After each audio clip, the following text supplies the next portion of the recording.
Hey, welcome. This is not a podcast. It's not exactly a live stream.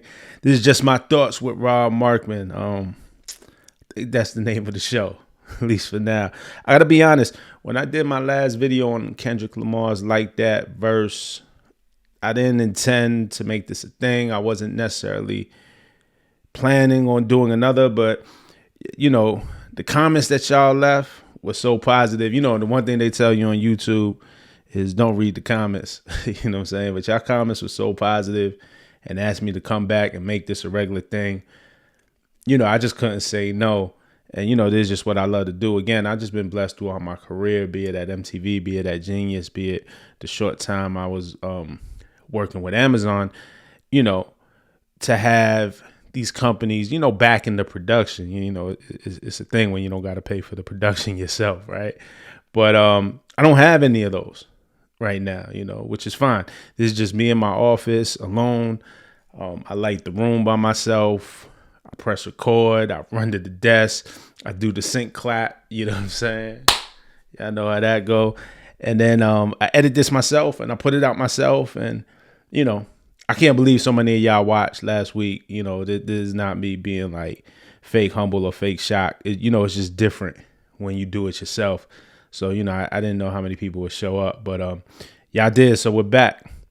And here we go again. Okay, so Beyonce dropped Act 2, Cowboy Carter on Friday. And, look, besides the talents, the vocals, the dancing, the style, just the overall artistic vision, right? We don't question her talent. Her talent's amazing. And it shines on this album.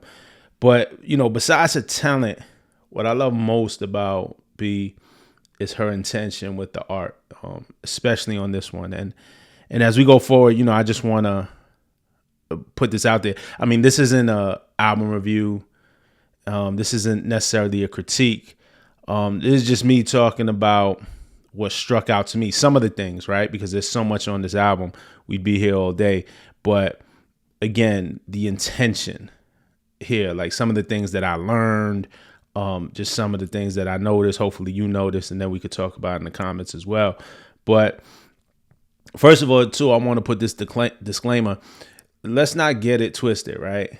This is the music business, and Beyonce is one of the most successful artists ever, of any era, of any genre, right? She's currently at this moment in the top 10, I think the 10th most listened to artist on Spotify.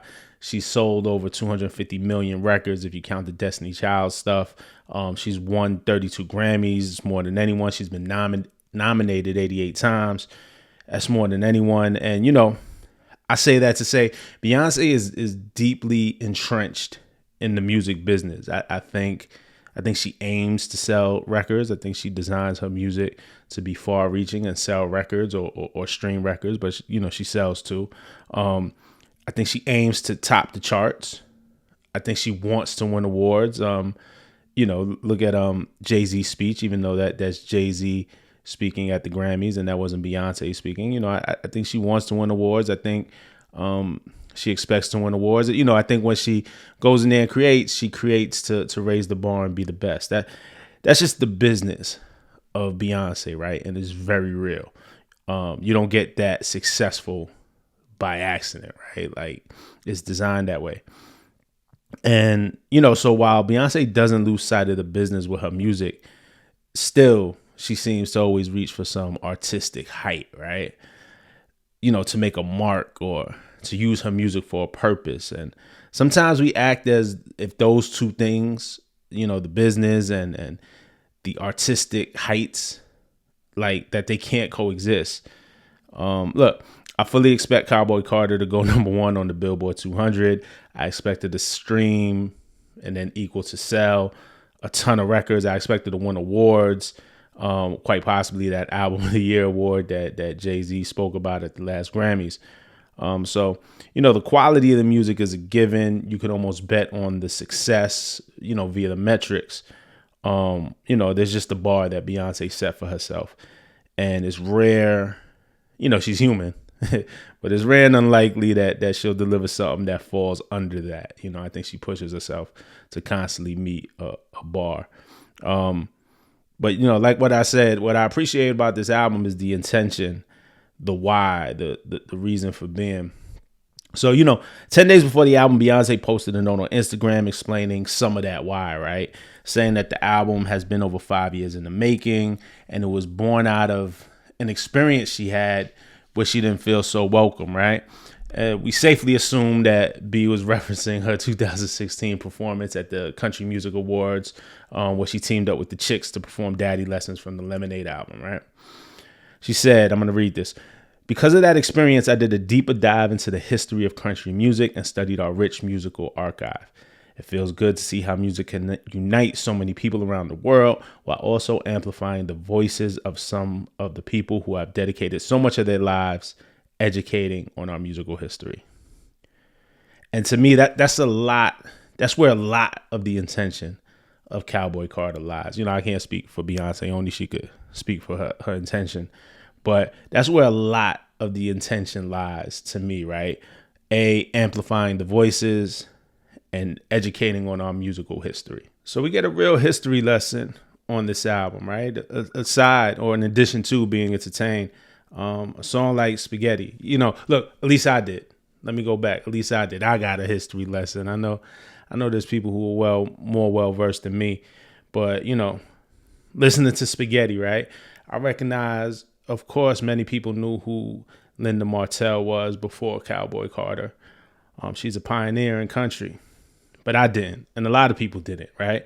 So first of all, Spaghetti is hard. Like right now at the moment, my favorite track on the album, it's a hard rap record. The record makes me want a full rap album from Beyonce at this point in her career. And maybe for Act 3. Right, I kind of think it's gonna be rock on on Act 3, maybe opera. Who knows? I just think she's gonna go to somewhere a little less predictable. But I would love a rap album from Beyonce. So we'll have to wait and see. But the record opens up with Linda Martell talking about the difficulties of being defined by genre, and Linda Martell also has her own interlude before Yeah. So my curiosity led me to start a Google search, and I found really good reporting by Rolling Stone and Time. And, we use Wikipedia as a guide a little bit and, just started going down the rabbit hole. So here's what I found.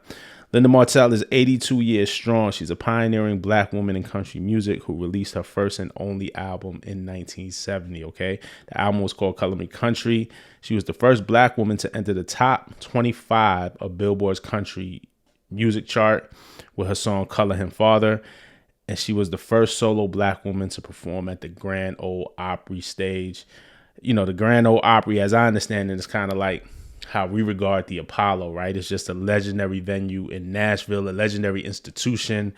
And, it's a rite of passage for country artists. Now, Martell originally signed to a label called SSI International, but when her album was released, the label name was changed to Plantation Records. The name, of course, signaling to slavery in America. And, what was her label trying to say? Like, that a Black woman belongs on the plantation?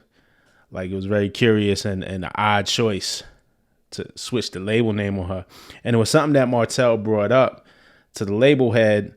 And, she just wasn't feeling it. That situation didn't work out for her. And when she would try to go, record a follow-up project elsewhere, she said she was blackballed. I mean, I believe it. Martell faced a ton of racism from the audience, too. She was often heckled by crowds.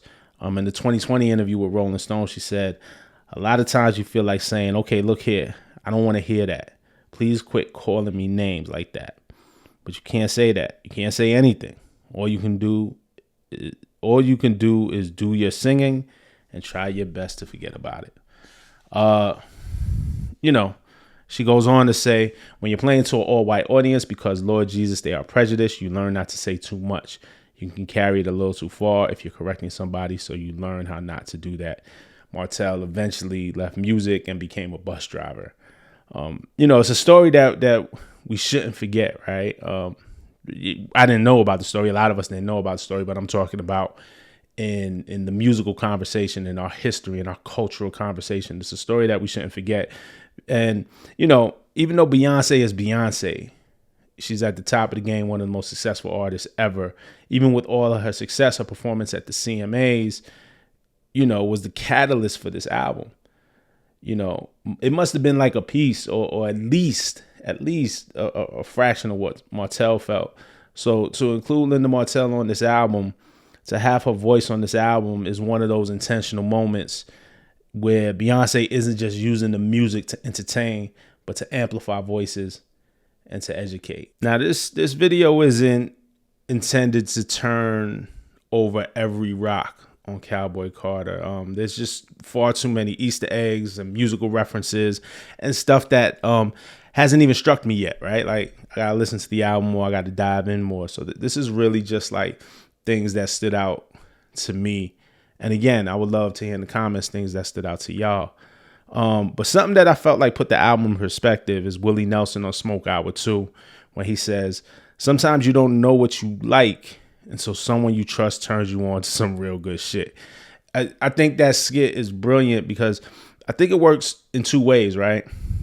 On one level, Willie Nelson is just a legend in music, and a legend in country, right? So he's telling country fans, he's telling the naysayers from the CMAs, the fans that had something to say, the people in the business who turned their nose up at Beyonce performing on that stage, the critics, the Beyonce detractors.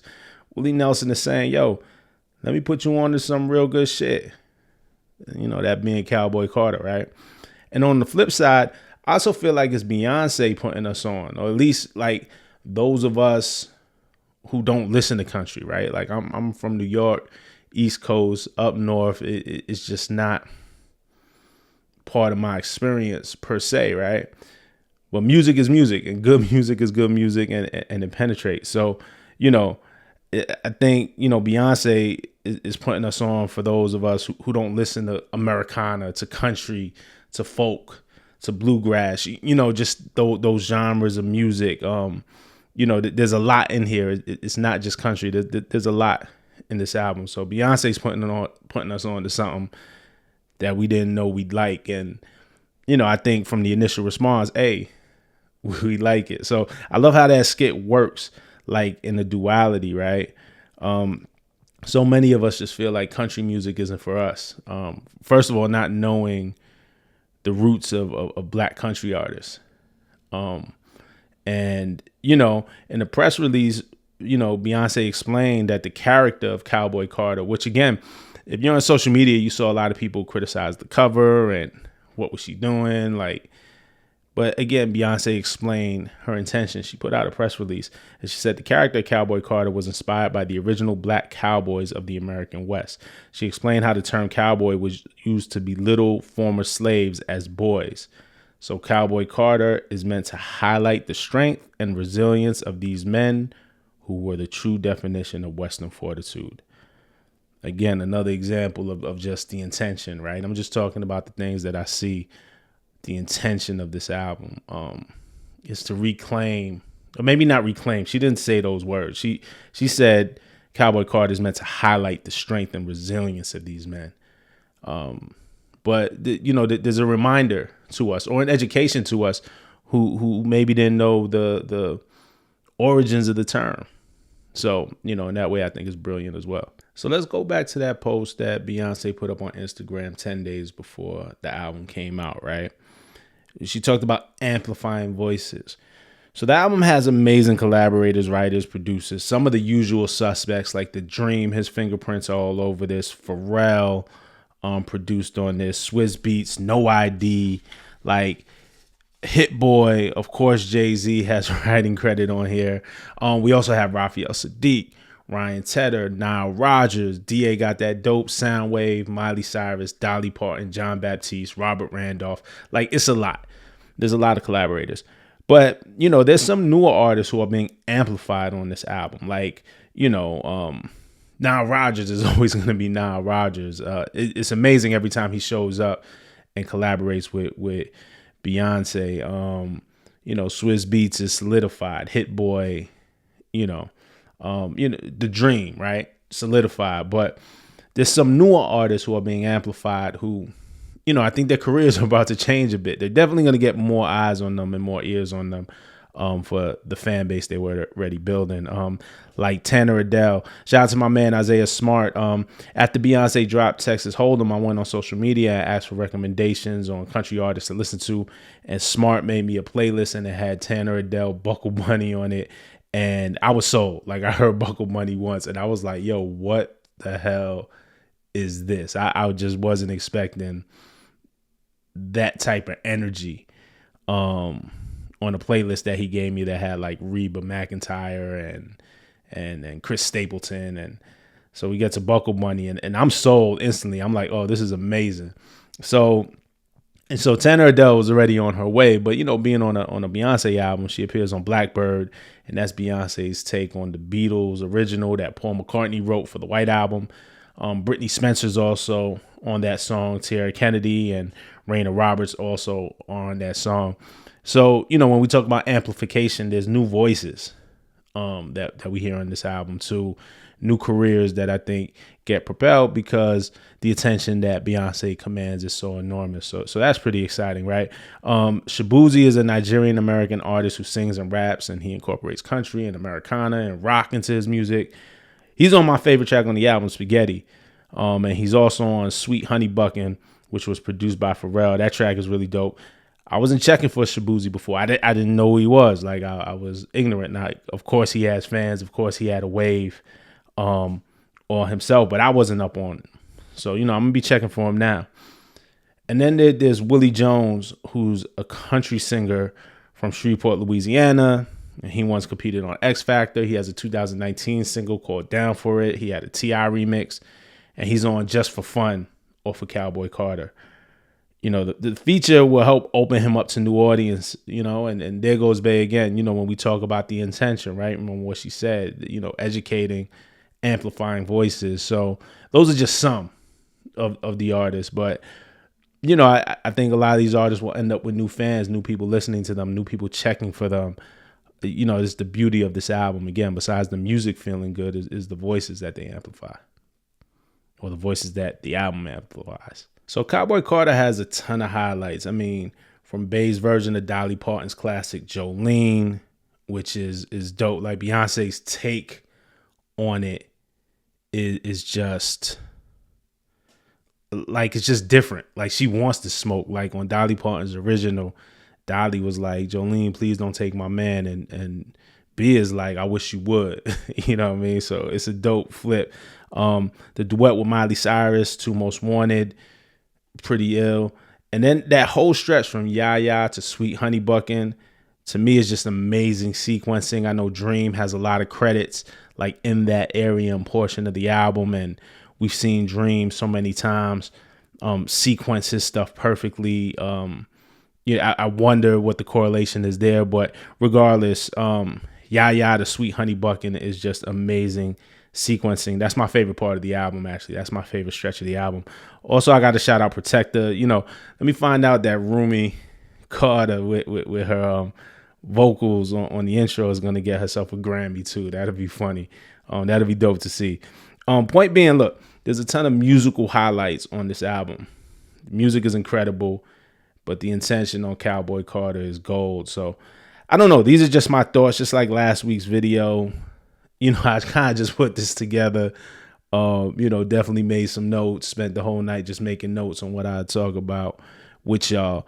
But, the beauty of this and the beauty of the last video that I did on Kendrick Lamar is like that. It wasn't just like me in front of the camera, but there was like real conversation going on in the comments. So just like last week, I'm in the comments with y'all, so y'all could talk to me about y'all favorite moments on the album, things that y'all learned, things that y'all didn't know, things that y'all got put on to, or, even if you didn't like it, I know this is like glowing and positive, like, I'm sure there's people who didn't like it. I just like to keep conversations respectful, and we can express something that didn't hit us, that we didn't like or whatever, and so I'm just not with the disrespect, but, other than that, man, like, subscribe, leave your thoughts in the comments.